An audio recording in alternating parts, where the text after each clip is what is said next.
इतनी गोली चलाने लगे 10 मिनट में ऐसा लगा कि जैसे अफरा तफरी होके रख दिया यहाँ पर। 8-10 राउंड हम देखे, हमें क्या पता है किसको गोली चलने पे मजा आता है। यहाँ पे चारों ओर से गोली चल रहा था, उस समय कहाँ थे आप लोग? आते तब पूछते कि आपको कैसा लग रहा है। यहाँ सुरक्षा के लिए कहीं आवेदन दीजिएगा? हम देंगे, यहाँ पे पुलिस तो आई है, यहाँ पे अब देखते हैं पुलिस का क्या कौन हो सकता है इसके पीछे?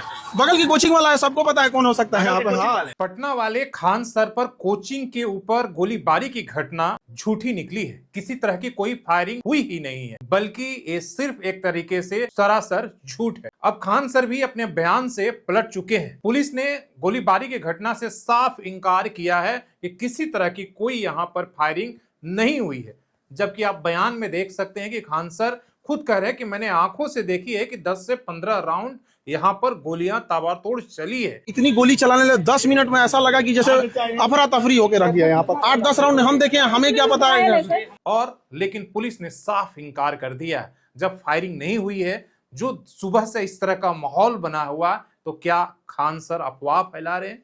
क्या वो झूठ फैला रहे थे? और झूठ किस लिए? क्या ऐसी मजबूरी थी? क्यों इस तरह की खबरें? अब तमाम तरह के सवाल मन में उठने लगे हैं और उनके ऊपर भी ये सवाल उठने लगे हैं। आखिर किस दबाव में या आखिर किस मंशा से उन्होंने कहा उनके कोचिंग के ऊपर फायरिंग हुई है और लगातार 10-15 राउंड की हुई है, उन्होंने खुद आंखों से देखी है। पहले हम पुलिस के बयान को पढ़ते हैं। जो विज्ञप्ति जारी की गई है उसने कहा है कि दिनांक 2/6/2026 की रात्रि करीब 10 बजे कदम कुआं थाना अंतर्गत खान ग्लोबल कोचिंग सेंटर संस्थान पर कुछ लोगों के द्वारा ईंट पत्थर और तोड़ फोड़ करने की सूचना प्राप्त हुई है। सूचना पर पुलिस टीम घटना स्थल पर पहुंच गई और घटना स्थल पर आसपास के लोगों से पूछताछ किया। आसपास लगे सीसीटीवी की फुटेज की जांच की गई और ज्ञात हुआ कि ज्ञान बिंदु कोचिंग संस्थान पटना से 15 से 20 लोगों के द्वारा पथराव किया गया है। सीसीटीवी में इस बात का अवलोकन किया गया कि फायरिंग की किसी भी तरह की कोई पुष्टि नहीं हुई है।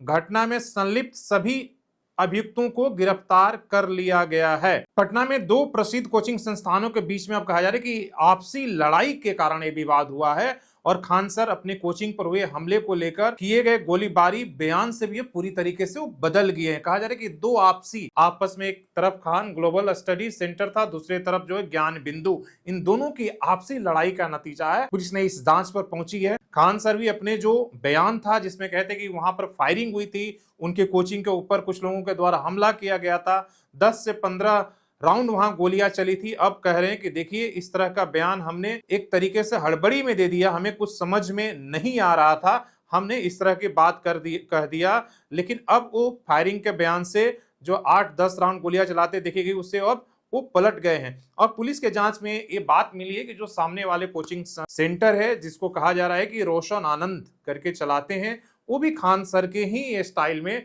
वहां उनके कोचिंग में भी काफी भीड़ होती है बच्चों का। ये दोनों कोचिंग का आपसी रंजिश का मामला है। हालांकि खान सर ने कहा कि देखिए, बाद में उन्होंने कहा कि सामने वाला कोचिंग के लोगों ने हमला कराया है और इसलिए को कम पैसे में पढ़ाते हैं, इसलिए उनके ऊपर हमला हुआ। अब कहां तक सच है ये बात जांच के बाद निकल कर आएगी, लेकिन अब जो है पुलिस ने क्लियर कर दिया कि किसी तरह की कोई फायरिंग नहीं हुई, बल्कि ये आपसी रंजिश का मामला है। और सीसीटीवी में देखा जा रहा है कि सामने के कोचिंग के कुछ स्टाफ 10-15 लोग आकर यहाँ पर लाठी डंडे और पत्थराव वहां पर किए हैं।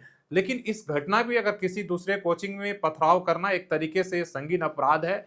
हमें लगता है इसमें गिरफ्तारी भी हुई है, लेकिन गोलीबारी की बात जो है एक तरह से झूठी निकली है।